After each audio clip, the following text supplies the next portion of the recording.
Абайдың қара сөздері 6 сөзі. Қазақтың бір мақалы: өнер алды бірлік, ырыс алды тірлік дейді. Бірлік қандай елде болады? Қайтсе тату болады, білмейді. Қазақ ойлайды: бірлік ат ортақ, ас ортақ, киім ортақ, дәулет ортақ болса екен дейді. Олай болғанда байлықтан не пайда, кедейліктен не залал? Ағайын құрмай мал іздеп не керек? Жоқ, бірлік ақылға бірлік, малға бірлік емес. Малыңды беріп отырсаң, атасы басқа, діні басқа, күні басқалар да жалданып бірлік қылады.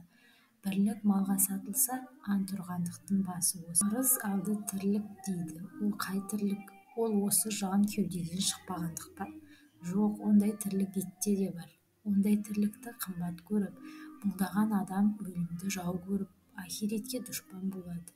Жанын қорғалатып, жаудан қашып, қорқақ атанып, еңбек қылудан, қызмет қылудан қашып, еріншек атанып, ез атанып, дүниеде әлгі айтылған ырысқа дұшпан болады.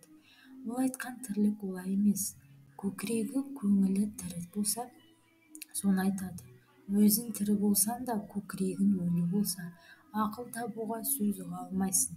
Адал еңбекпен ерінбей жүріп, мал табуға жігер қыла алмайсың.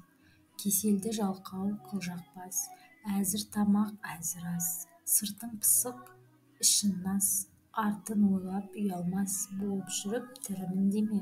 Онан да Алла жіберген ақ бұйрықты өлімнің өзі артық.